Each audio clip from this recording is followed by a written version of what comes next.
manner. Tumefanya what we call a review of outcome.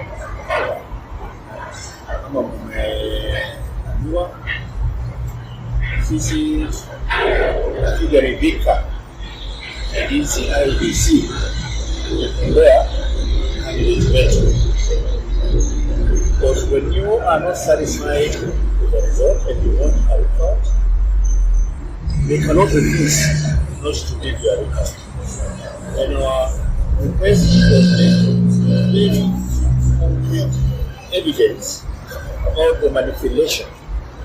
Because the numbers that came out of the polling stations, the polling centers, were not the same numbers that came to the tallying center. And we have evidence, and that will be mitigated in the courts of law. So it's not over until the courts find that out. Number two, there's a lot of propaganda, and there's a lot of fake news, and there's a lot of people wanting to see blood, and they want to see Jubilee fighting, they want to see blame games, they want to see scapegoats.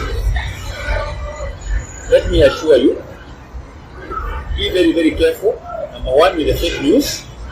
Like I read somewhere where they were talking about Murathe saying that the team that went on the ground needs to account for, I don't know, over 300 billion.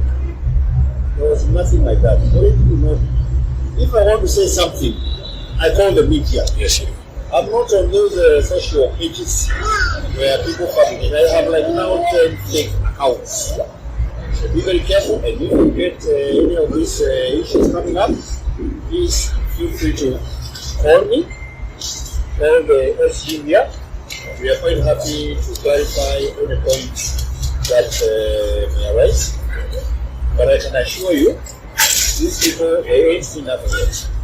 We will be giving you further information about what has been agreed with this team in terms of the rolling out of the party structures from the grassroots, energizing this party and revamping this party, because there are those of us who will die with the president and who will die with this party, because we know this party, this government has done a good job.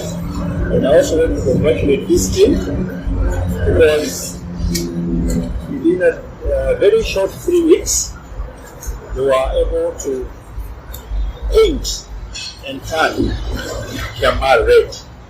And I can assure you, the kind of determination we have seen here is possible to turn the whole country red. Thank you, Sir.